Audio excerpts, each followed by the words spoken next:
family? Welcome back to Dark Woke, your direct link to all things politics, comedy, and culture. I am your host, Janaya Future Khan, champ yapper and frequent nuisance in the activist and comedy worlds.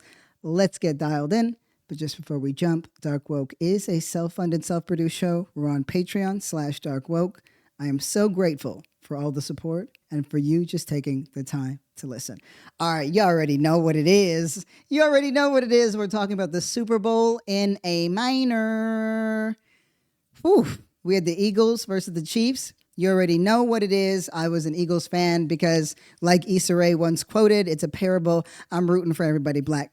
But as I mentioned in a previous episode, how interesting this cultural divide when both quarterbacks, right, are black, just very different types. They embody, right? Because it's really not about this no more. It's not about just the skin. It's not enough. What do you back? What do you embody? What are you about, right? Are you like us or are you on this other side? And somewhere along the line, Kansas City with their red helmets became synonymous with MAGA hats. It's just like, I said, just don't at me. I was talking a lot of shit on IG, and I'm going to share some of that with you because I'm a responsible person. Really quickly, though, my one weird gripe is, why is it so hard to figure out where to watch a fucking thing now? I miss cable. I have like 30 subscriptions for all these news sources. Then I got to have subscriptions for all of these, everything behind a paywall. And it's like, I want these news platforms like Fox or the Washington Post or whatever, right? I need access to those things, Scientific American, all of those. But it's the same shit with streaming. And now you got Hubu and Tubi and Tuba and fucking Hulu. And I'm like, which one is going to give me the Super Bowl? Like, I have so many alerts on my phones for when the week ends up with the free trial. I'm like, I'm out. So I look and it says that I can watch it on Tubi. And I got to tell you something. What a weird, amazing place Tubi is. Please don't tell me anything that will ruin it unless it's truly egregious. But I was like, oh my God, there are films on this platform so bad that I could lead in them and I have zero experience. Like, make me Boris Kojo. You know what I mean? Like, come on, Tubi. But then they'll have these like amazing, like, critically acclaimed, very difficult to find anywhere else films. Just, I don't know. I just need to tell you that. Anyway, back to what counts. Back to the thing that counts. It was a really interesting cultural shift, right? Because you have Jalen Hurts, who's the quarterback on the Eagles, right? You got Saquon, and it just felt like this incredible movement, right? And then you have Mahomes. His wife is a huge supporter of Trump. Trump was in attendance, right? But then you have Travis Kelce and Taylor Swift, and that became its whole thing. And this entire moment became culturally relevant in ways that transcend the actual sporting event itself, right? So then you've got that thing, which I'm going to add more layers to in a bit. But we got to talk about that halftime show. You know what I mean? I just have to say this, though. Every time the Eagles scored a touchdown, it felt like Kamala was winning in a different timeline. Not ours, though. And then I was like, yo, whenever Mahomes gets sacked, and this nigga was getting sacked, like, he was getting sacked. Like, the only time I saw people, like, he was running away. Like, he had no choice. So shout out to the Eagles defense. I just felt like every time. So I got to tell you this because this actually made me laugh. So I put in my stories. Whenever Mahomes gets sacked, Bianca takes Ye's phone from him in another timeline. Don't at me. And then several hours later, guess who got off the shit? Yay, he got off of it. He was like, it's time for me to go. And then he left all social media platforms. So I think in the timeline that I thought I was talking in, it's this timeline. So congratulations to all of us, because Ye will now stop screaming at us really weird, contradictory things. All right. So I would like to say you're welcome to that one, to getting us in the right timeline. But we need to talk about this halftime show right quick. And then I'm going to do the scaffolding that needs to happen. The halftime show. Let me tell you something. Every single person in America that is cool was niggified by this performance. Like you were niggified at least by 12%. This was, and it's happening in Black History Month, up to 26. Do you understand? Like this was a massive cultural battle, and it amazes me, right? Like what Kendrick was able to do. So you've got Samuel L. Jackson comes out as Uncle Sam. So he's coming out as Uncle Sam. He's wearing the regalia, and you have this black man that is like yelling at everybody. So that's like number one. That's a huge, huge moment, right? Of course, and Samuel L. Jackson, Uncle Sam, clever. Kendrick, he's a Pulitzer Prize winner. He's gonna have his Easter eggs in there. But then there's also the color, right? So you've got Samuel L. Jackson and this concept of red, white, and blue, and it's everywhere. So it's this pushback of Americana. It's an embodiment of LA, right? Of Crips and Bloods and everything else. You have Serena Williams, the GOAT, right? Born and raised in Compton. Like, just take a moment to think about what it was like for her and Venus to play tennis in the 90s at the most elite level. It is not an accessible sport for anybody who's not loaded, right? It's a sport that very much polices the bodies of pretty everybody, but definitely women, and especially black women. If you recall, right? Serena Williams constantly being referred to as a man. Her musculature was too much. Her strength was terrifying, and Venus endured much of the same things. The hullabaloo over the beads, right, that they wore in their hair, that was considered, beyond the pale for, Wimbledon, for fancy tennis, right? So there she is in Chuck Taylor's doing a crip walk, right? And in front of Donald Trump. I really need to, this was in Donald Trump, and everything that he represents was sitting in that audience watching this performance, right? Kendrick Lamar, having niggas sitting under a lamppost showing their grills, right? I mean, come on. Are we serious? You get SZA coming out singing All the Stars, right? All the Stars, which you could forget because we all got caught up in the Not Like Us. But then take in the fact that he kind of made a haphazard American flag. You got him talking, be humble, sit down, while he's wearing his A minor chain, right? All that shit on Not Like Us, and hitting up Drake and everything else. I mean, again, biracials are taking serious L's. Definitely light skins in general, we gotta sit down. But biracials, L's all over this. Biracials from 2014, I think Jabuki wrote 2014 to like 2025 is over. It's the era's done, right? And there's Kendrick, and he's running around. And again, like this is the tiny nigga era, but he's running around, and he's got his like a little cute butt. He's got this little booty, and he's wearing these like baby fat, like boot cut jeans. I know they're Celine, everybody, but he was just wearing them, and he was so cute running around, just rapping and all angry. And I was like, and all fun. He was angry, and then he was having fun, and then he was silly. And I was like, he's got range. Don't ever tell me he hasn't got range. He's got these very black urban, Los Angeles neighborhoods, right? And then Kendrick says, the revolution will be televised. Right time, wrong guy. In front of Donald fucking Trump. Like, really? Like, okay, so the revolution will be televised, right? So that is a riff off of Gil Scott-Heron, right? If you don't know that brilliant man and poet from, the time in the 60s, Black Panther, revolutionary, blended spoken word with, he had this beautiful baritone. And honestly, if you haven't heard like a song in a minute, like play I'll Take Care of You, play, Grandma's Hands, play The Revolution Will Not Be Televised, just play anything of his, and he'll take you like somewhere else, you know? A junkie walking through the twilight. I'm on my way home. Come on. You know what I'm saying? Home is where the hatred is one of my favorites because he really tells a story. But anyway, this is like blackety black, black, black, black. Like truly, if you was paying attention, you got niggified for sure, right? I got loyalty in my DNA. This was one of and it's Black Christmas. You know what I'm feeling like right now? I remember my last roast.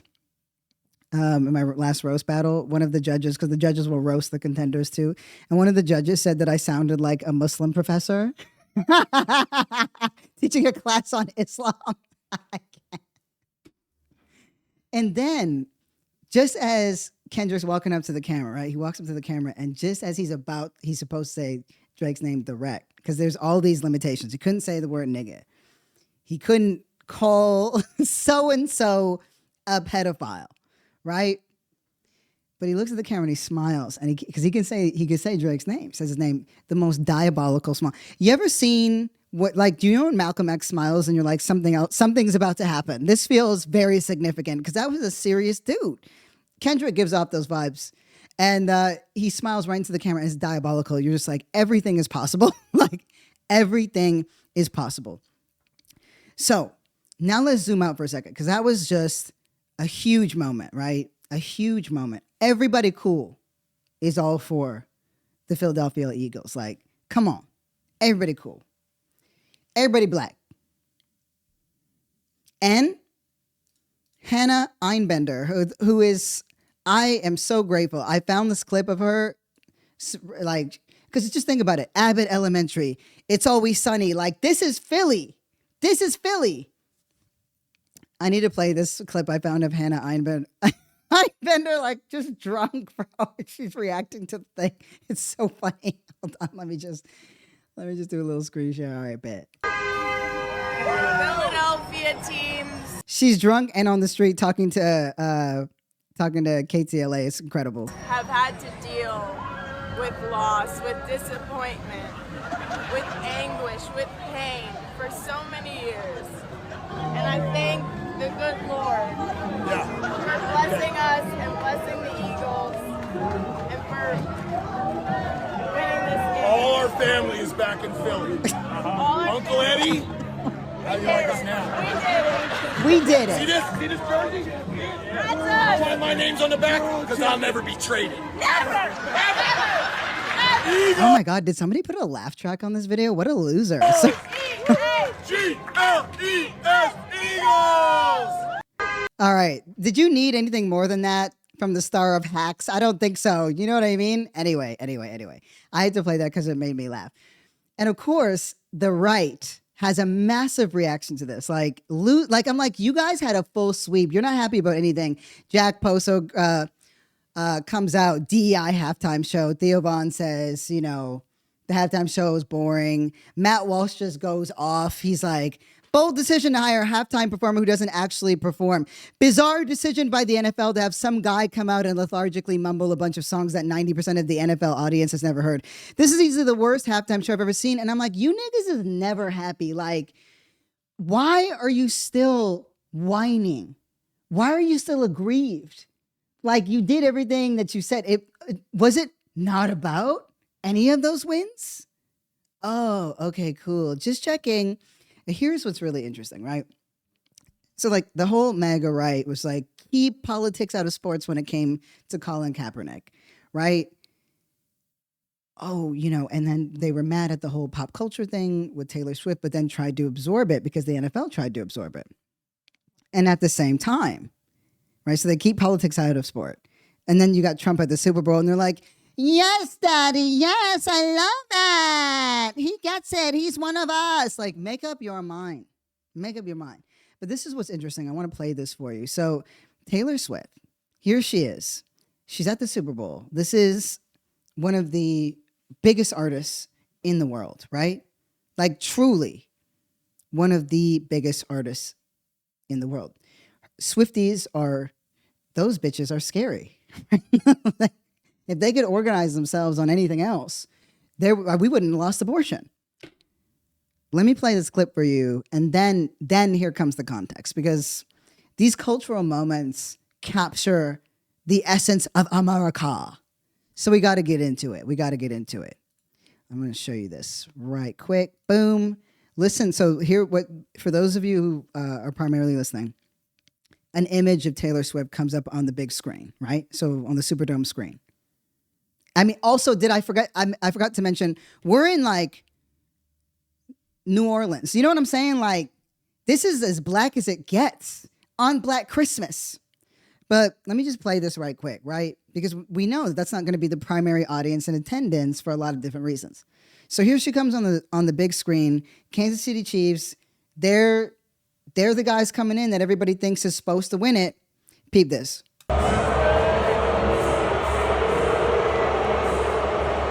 You're hearing boos. So Taylor Swift sitting beside Ice Spice, who I forgot about. If I think about raps about poo, I'll remember Ice Spice. She's got really good, like, she's really into scatological references, right? But then Taylor Swift looks at the camera, looking at her confusedly because she's getting booed, right? So she's like,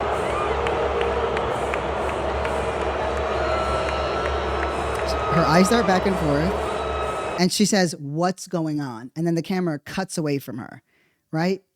Why would that happen? Like, what does that mean? Does that signify anything at all? Right? Now look, I have nothing against the girl personally. Her carbon footprint needs a lot of work, right?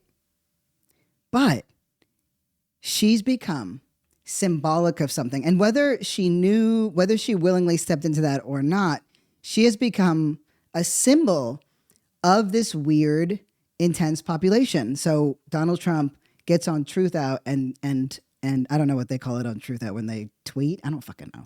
He says the only one that had a tougher night in than the Kansas City Chiefs was Taylor Swift. She got booed out of the stadium.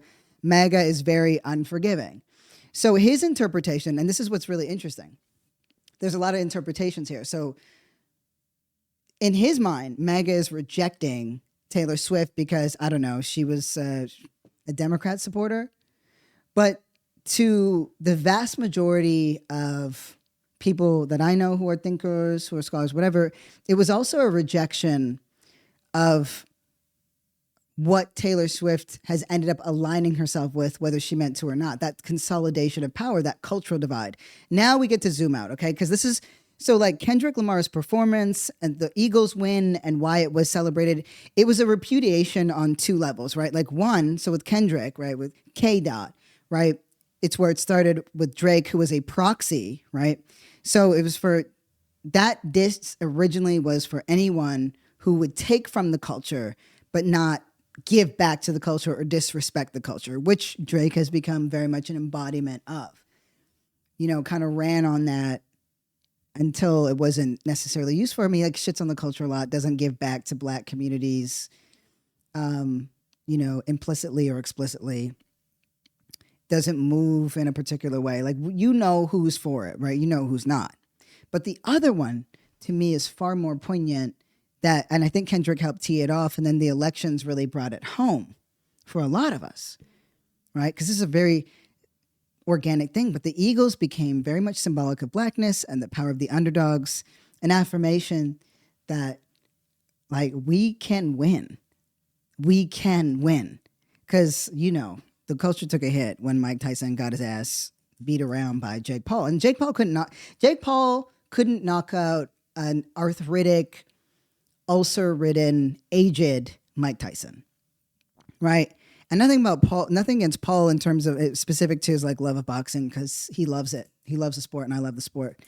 But you know, we haven't been winning. I don't know if you know, but we haven't been winning in the cultural space. But this was a big win, and Taylor Swift got booed in part because willfully or unwittingly, she became a representative of that oligarchical, like, white nationalist power circle, right? And not just because Travis Kelce looked like he has that little shakeout like wig you could just put on and walk out with. He was letting his hair grow for superstitious reasons, which I totally get. But I mean, I'm like, nigga, it wasn't growing like that before. Like, but this is a moment now to talk about what They Not Like Us is really about, right? Because here's the thing: libs are like, we are like they not like us, and libs are like, no, they are like us. No way, they're like us, and we're just like, okay, no, they not like us. You over there now. This was something massive, right?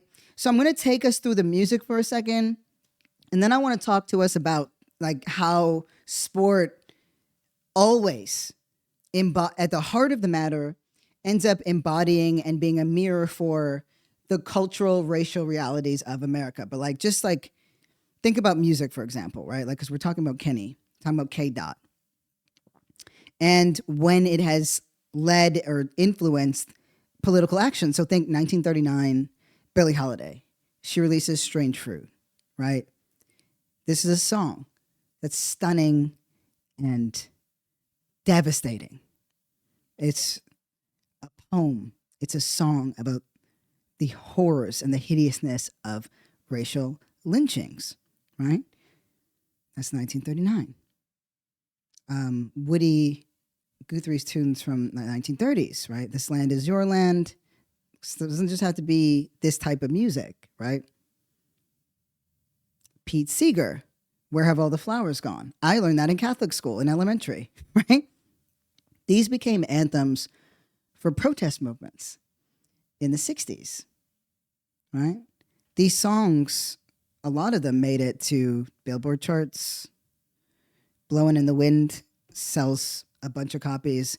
I'm expanding the aperture out, right? Because we can point to songs that are specifically Black songs that have done this too, but it's just to point out what happens, right? When you've got songs that become symbolic of civil rights or anti-war rallies, right? But now let's really narrow the lens on sport. Go back into like the 20s, right? Let's go back to like Jack Johnson. I'm a big boxing head, right? So Jack Johnson becomes, before the 20s, actually, my bad, like 1908, because that's the year when Jack Johnson became the heavyweight boxing champion of the world. And he held that title until 1915. I want you to think about, like, they didn't have rounds back then. Like, they didn't have a limit. Like, you could fight for 50 rounds, and then you didn't have padding in your gloves. So, like, when you were fighting, you were fighting. And this guy, right, at a time when racial apartheid in America was simply the norm, the idea that white men were inherently superior, right? That was it. It was pseudoscience. It was based off of that. But that was what boxing was supposed to affirm. Then you get Jack Johnson. And Jack Johnson was not very well behaved. He didn't follow the script. He was fucking so many white bitches. He was like, he didn't give a damn. He was walking around in fur coats and driving and shit. They got him on a bunch of stuff. He wasn't trying to be like more than what he was. He wanted to fight and he wanted to like have a good time. And that was kind of it. But white America was so angry at his absolute dominance, right? That they made it so that there wouldn't be another Black heavyweight champion again for like 2 decades. Then enter Joe Louis. Joe Louis is the opposite of Jack Johnson in every way. He's a light bright. He has a Black wife. He carries himself in a particular way. He understands, as he becomes the Brown Bomber, that there's all these hopes and ideas around him, and he basically played by the script, and he ended up penniless and unsupported by America the second that he lost. And what's interesting is, but that need, right? Because we're talking about, the 30s. I think his last fight was in 1951, right? So we're talking about a guy who was fighting during the Nazi regime. So think Max Schmeling. It was one of the biggest fights in the world. Max Schmeling they were like, look, here's our white hero. He's going to come in and he's going to show everybody that white people are superior. And Joe Louis beats his ass down, right? But like, and then Max Schmeling becomes an embarrassment to Nazi Germany. But then they develop this weird relationship, and Max Schmeling actually helps to pay for Joe Louis's bills later on. That's just really, I love that part of the story. Then you go all the way out to Muhammad Ali, right? And Muhammad Ali did not like anything that Joe Louis represented. He was loud, he was black, he was political, he had opinions, he was funny, he was charming. And in a lot of ways, you know, he saw it as this like pushback, right? He changed his name from Cassius to Muhammad Ali to own those very black parts of himself, right? Anytime that you have such a consolidation of the oligarch, of racial hierarchy, that is as flagrant as it is, you are going to see these cultural moments and these cultural events become paramount in importance. And I was listening to this person, right? Actually, you know what? I'm just going to play this clip because I like what he had to say. I just need to find the right point. Give me a second. Give me a second, babies. Okay. I want to play this. So basically, this guy, he's got a name. He's Tim ODC, Tim Miller, Tim ODC on X, right? He's got a Bulwark podcast. I think the Bulwark podcast, I think I'm going to bring him on at some point. But he had this really interesting point, and why I spent so much time talking about this cultural moment. Beyond the fact that it was fucking awesome and fun, I hope you really enjoyed the recap, was because there is a way, and I'm guilty of this, right? Like we talk about a lot of stuff, but there's a way that people on the left reject cultural issues because more pressing, urgent matters demand our attention and often aren't spoken on. But I'm going to play this clip. So he's just responding to a clip of Shane Gillis and another guy in their podcast talking about, oh my God, this is like podcast inception. It's like podcast incept, podcast incept, podcast. But basically they're talking about the whole Gaza, Trump saying that he was going to take over the Gaza Strip and whatever and develop it. And we cracked some jokes on it on our show here at Dark Woke together. I'm putting us all in this. We did it together. But, you know, then I was like, hey, but we've got to redirect to what's important. Interestingly, I always enjoy finding counter arguments. So this is his counter argument.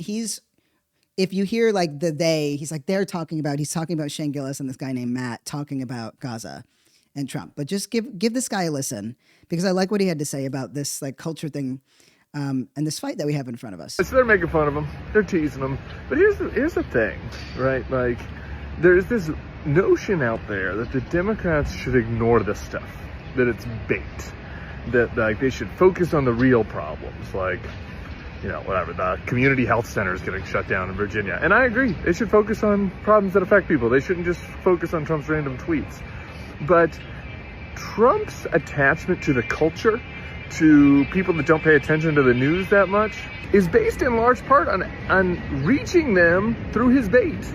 That's how Trump gets through to people. Shane and Matt's podcast isn't talking about the shuttering of AID. They're not talking about the details of the inspectors general firing. They're talking about the bait that Trump puts out there. And so the Democrats have to play on that turf by making fun of him, by calling him out, by daring him to do it. It's an idea I proposed yesterday. That then would inject the counter narrative right into the culture. So, look, I'm happy that Shane Gillis is out there doing this. I think you can already sense, like, the vibe shift beginning. But I wanted to use this as a prime example of how Democrats can use Trump's silliness as an opportunity instead of just ignoring it. All right. Now, gay inflection and silliness framing aside, I mean, he doesn't mean the threat he represents is silly, but Trump says a lot of stupid shit. And we talked about the whole flooding the zone, but this got me thinking because I've had friends push back on me all the time. You know, I struggle with social media, and partly it's because I'm like, but it's this, that, and that. But, you know, I was told, you know, what you think is boring is often what people find the most interesting, because you miss a lot of that small stuff, that those cultural moments when you're trying to coast 30,000 feet up. And also my soapbox. Don't forget my soapbox, right? But this was a really interesting thing where I'm thinking about things differently. Like Carla Sofia Gascon, you didn't hear me talk about it that much because I just thought it was fucking hilarious that there was a horrible trans woman out there. But what made me upset was the missed opportunity. Like, I've had a lot of private conversations with friends, and I'm like, why? I just wish somebody had sat her down and coached her on this, because what a brilliant thing. First of all, she could, like, she really was just everybody. She just said, talk shit on everybody. Like, even the Catholics got it. But I'm like, she really does not like Muslims. Like, she said some crazy shit about George Floyd and talking about these festivals being Afro-Korean festivals. And I was like, first of all, fusion food, I would go. You know, we riffed on that. I think we might have riffed. We cracked some jokes on it, but there was a larger moment that was missed when, you know, like, she was that miserable white guy that we talk about here in America. And there was a conversation that was missed because in my hubris, maybe, right? I was like, but we have these other really important things to talk about. And it's true, we do.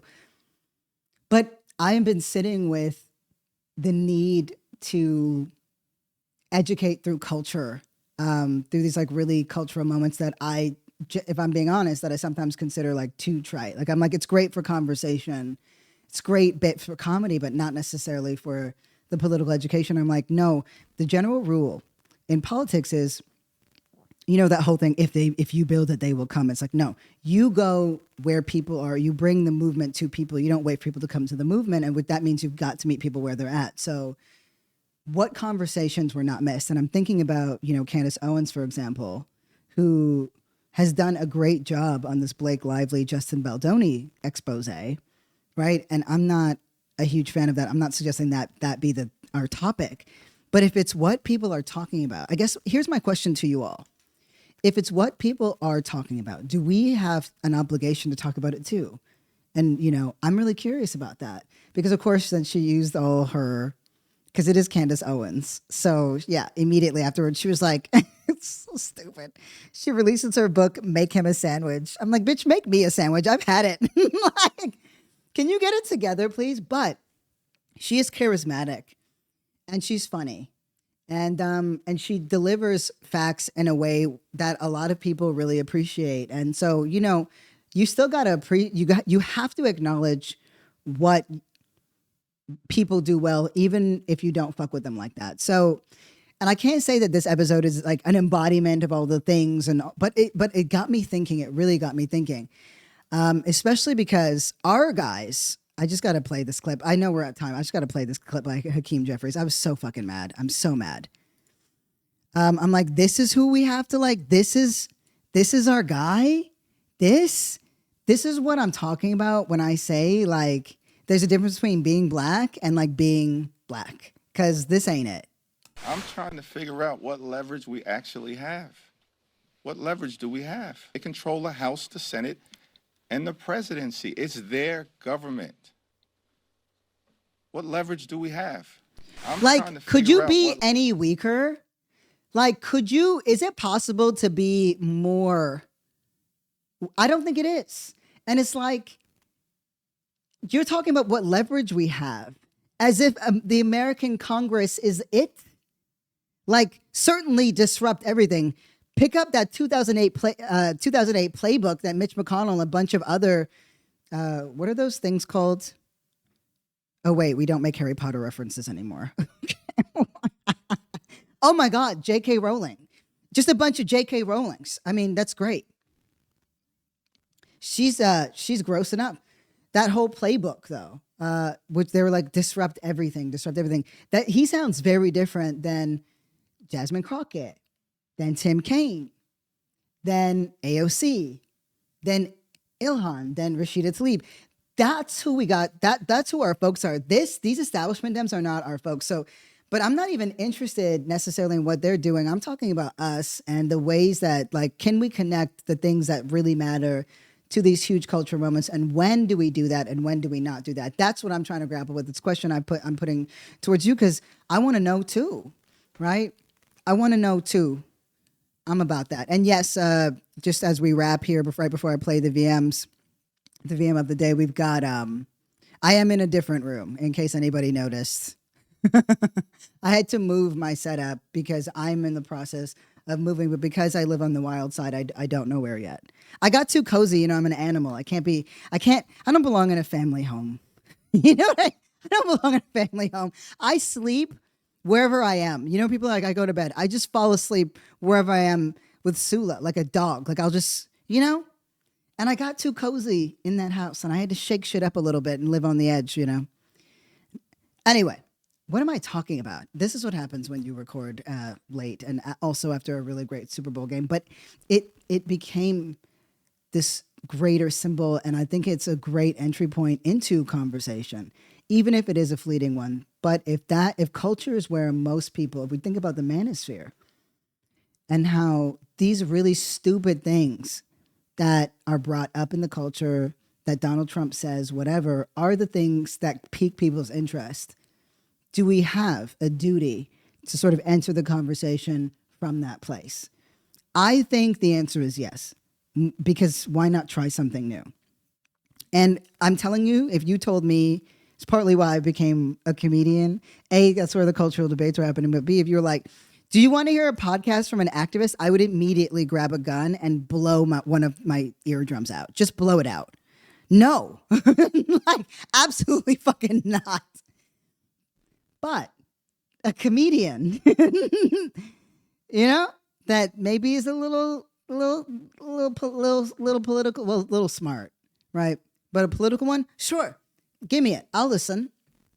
You know, it was a strategy because I understood that we were losing the cultural space, but I'm too craft oriented, so I just went into a hole for like 2 years and became very, very good. I'm so good. You guys have got to come to my shows. But I got to convince you. I got to post my clips. All right, let me hit this question of the day because you know I be yapping. Here I go again. What we got for the question of the day? Hello, my name is Ella and I'm from Florida.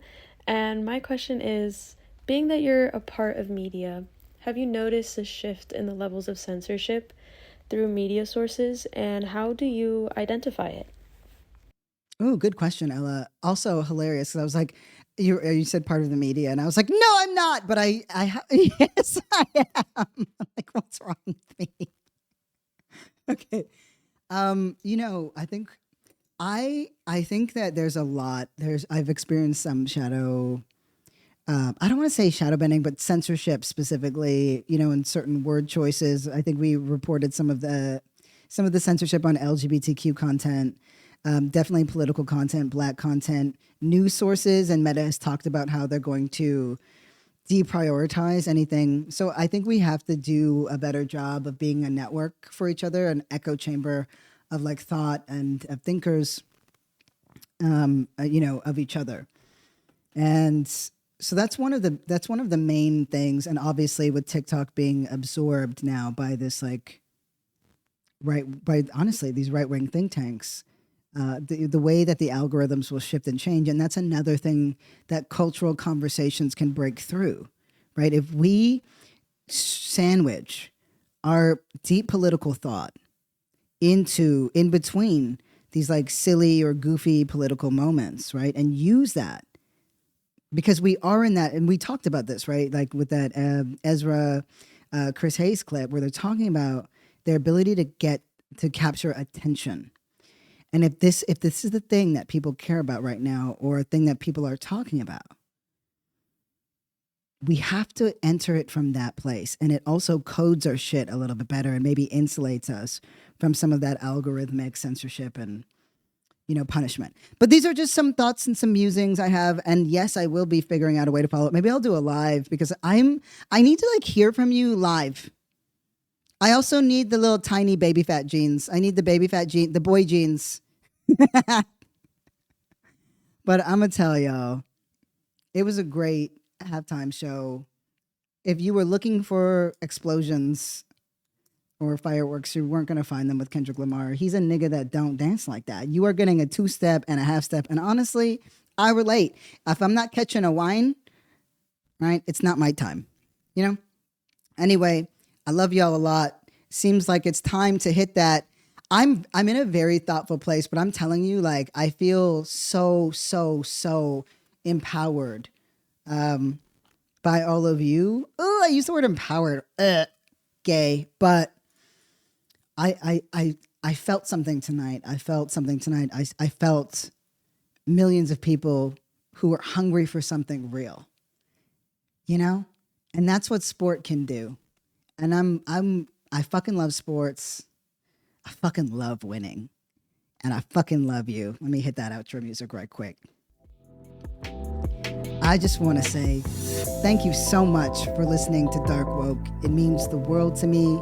The show really is a labor of love. New episodes drop every day of the week. We're available everywhere podcasts are.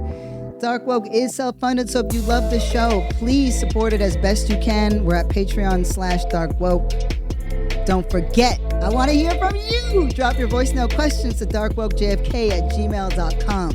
Shout out to KR and the JFK team, and shout out to you, the listeners, that make it all possible. Love you! We all just got niggified, 12%.